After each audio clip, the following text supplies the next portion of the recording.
So hello guys, welcome. Today we'll see how to make entry in a cargo record book on a chemical tanker for loading. Now on board your ship you might have a different types of record books. Either you might have this Marshall Island, which is most commonly found on ships. Most of the time you will find this kind of a logbook, or you might have this kind of a cargo record book, or some other type of a cargo record book. But mostly the procedure for entries in any cargo record books is generally same. So in all the cargo record books, in the initial or in the beginning, they would give you instruction for entries. Like if you want to make entry for loading of cargo, internal transfer, unloading, you have to follow these instructions and you have to make entries as per them. So as on board, presently on board, we are using this cargo record book. So I'll go by this. But even though if I am to make entry in this record book, the entries are same, the method and everything is same. So inside this record book as well, there are cargo record book instructions which are given, how to fill the cargo record book. And inside this also there are list of items which is given, which must be recorded into a cargo record book. So this is the list. I have made a Xerox copy of this. I'll be making the entries in a cargo record book with reference to this and showing you side by side how the entries are done. So I have made a Xerox of this paper for the entries so that I can keep it over here and we'll make the entries side by side. So first here you can write down the name of your ship, official number, IM number from your ship particulars. Then the date. The date must be recorded in such a format: date, month, year. In such a format it shall be recorded. See, normally there are no guidelines to make entries for cargo record book. There are no such guidelines. There are only guidelines for ORB, oil record book, part 1 and part 2. Only there are guidelines for them. So if you will follow those recommendations which are given in Intertanko book for ORB, those can be same done on the cargo record book. But as per any code or convention, there are no such books which give recommendation or guideline how to make entry in a cargo record book with respect to any loading, discharging, internal transfer or any such thing. So let's begin. First thing is date. So I'll write down today's date when we have loaded the cargo. Code. Here by code they mean this A, B, C, D. So these are called codes. Code A, code B, code C, and so on. Depending upon the type of operation for which you are making the entry, you'll write down the code. So as we are making entry for loading of cargo, I'll write down code A, loading of cargo. Item number. These are item numbers 1, 2, 3, 4, 5, 6. So this is called item number. So I'll refer to this as item number 1, 2, then 3, 4 and so on. So in code A, I'm writing the item number 1. So normally over here for place of loading, we write down berth, terminal, port and country. So as we have loaded the cargo, we'll write down the entry for this is Vopak, berth number 2.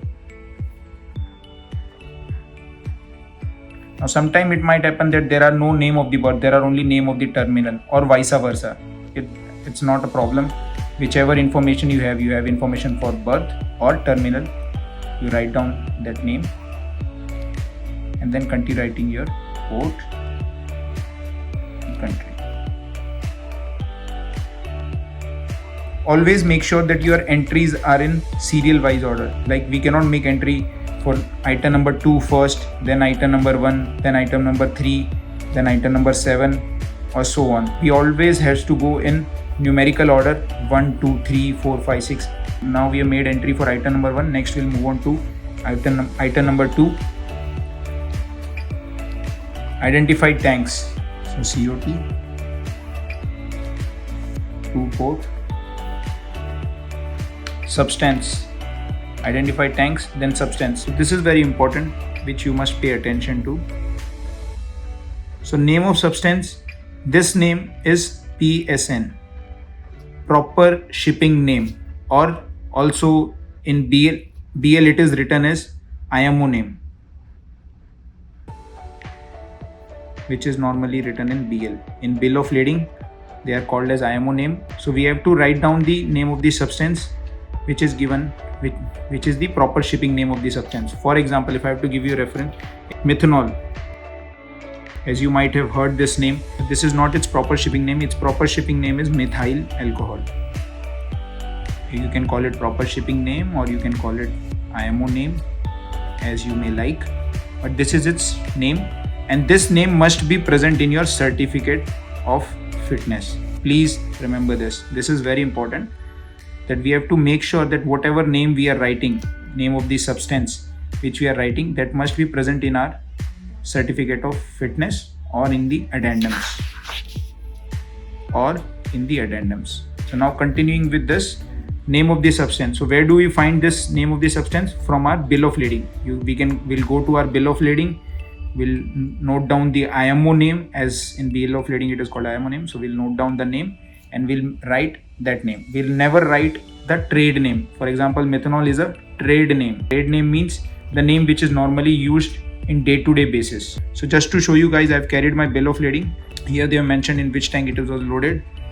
Now here you can see commodity. They have written ethanol 99.9 dB. This is its trade name, or the name we generally write down in storage plan. But this is not its proper shipping name, or IMO name as they call. This is the name, ethyl alcohol. This is the proper shipping name or IMO name which must be present in your certificate of fitness. So we'll look for this one, ethyl alcohol, and same we'll write down this name, ethyl alcohol. Like in my this voyage, I had carried cargoes like ethanol 99.9 dB, ethanol 99.9 UN. So all of their proper shipping names are ethyl alcohol. If I have to show you, I'll show you this as well. Here also you can see ethanol 99.9 UN. This is also the trade name, but its proper shipping name is ethyl alcohol. So you can see over here 99.9 dB, 99.9 UN, but their proper shipping names are ethyl alcohol. And same for one more, we have also carried a third kind of ethyl alcohol. So here you can see the trade name was ethyl alcohol pre-cut. This was the trade name, but same for its shipping name or IMO name, it is called as ethyl alcohol, same. So it might happen you have different cargoes with different trade name, but their IMO name might be same. So this is what I wanted to show you. So next we'll write down the entry for that, ethyl alcohol. And next it asks categories. Which category does it fall into? Category X, Y or Z. So this also you can refer from your bill of lading directly, or from your certificate of fitness, or even from your IBC code if you have to. So this is the category. So category Z. So this is one complete entry for loading. You write down the berth, terminal, port, country, write down the tank, write down the proper shipping name or IMO name of the cargo and the category. And after that, you have to sign, write down your name and date on which you are making the entry. So as I am writing the entry for 21 October, I write down 21 October 2022. So again here also you can see I am making the entry in same format, date, month, year. I am writing the entries in such a format. Now as I mentioned before that there are no recommendations for making the entries in a cargo record book, but I generally follow which is given in oil record book, so that my practice is similar for writing entries in ORB or CRB.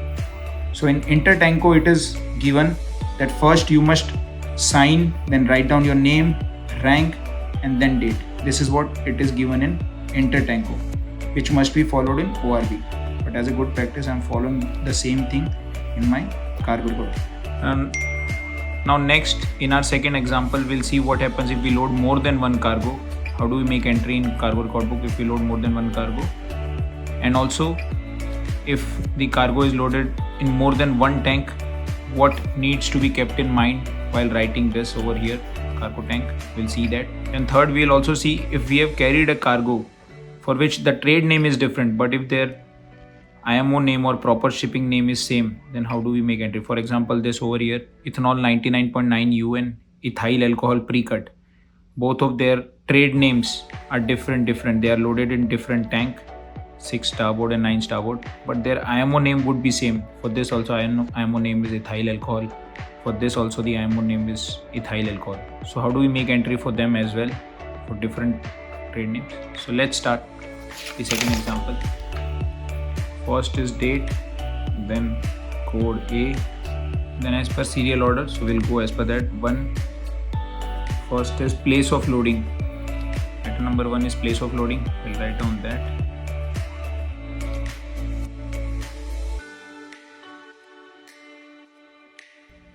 Now, as over here there was no name of the berth, we only had the name of terminal. Hence, as you can see, I have only mentioned the name of the terminal. Now we'll proceed to item number 2, which is identify tanks, name of substance and category. So we'll start with this. So first our cargo was Saffold 23. So this is the trade name for this cargo. So first we'll identify tank, COT, 5 port, 5 starboard. Now as you can see, I have mentioned them separately, 5 port, 5 starboard. So instead there are some people that they would mention them as 5, which is generally considered as wrong, because some vetting inspector would like you to mention them separately, 5 port, 5 starboard and so on for other cargos as well. For other cargo tank as well, 3 wings should be mentioned, 3 port, 3 starboard, 1 port, 1 starboard, 1 wing. For any such tanks, if we have loaded in multiple tanks, in wing tanks, we don't have to mention them singly, 3 wing, 4 wing, 5 wing. No, we have to mention them separately, 3 port, 3 starboard, 4 port, 4 starboard and so on. So normally this has also been a vetting deficiency, that try to mention the tanks separately.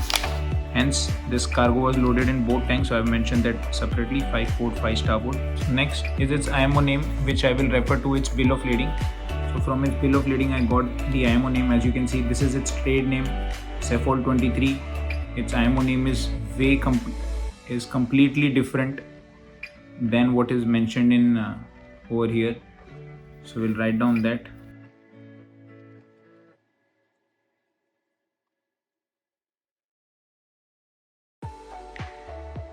Then next is category of the cargo. So category would be cat, category Y mentioned here, cat Y. So this is one cargo which we have loaded on the same day. Now second cargo which we loaded was this ethanol 99.9 UN, ethyl alcohol pre-cut, both in separate tanks. So I'll mention that as well. COT, 6 starboard. So that's the bill of lading for 6 starboard. Here as you can see, the commodity is ethyl alcohol pre-cut. This is the trade name and its shipping name is ethyl alcohol. So we'll write down that. 6 starboard, COT, category Y. Now next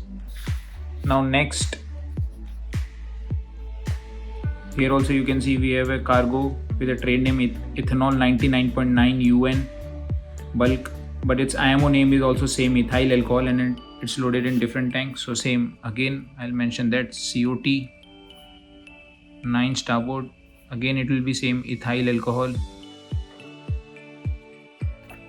So this is how we have to make entry for if more than one cargo is loaded in on a particular day, and also if we have loaded in more than one tank, mention them separately. This is what best practice says, then mention them separately, 5 port as I have mentioned over here. And once you have done with your entries, then you can close out by making your sign name in. So that's it about entries in cargo record book with respect to loading.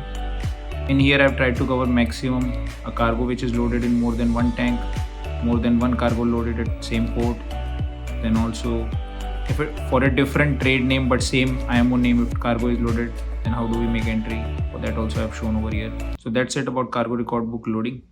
In my next video we'll see how to make entries for discharging in cargo record book.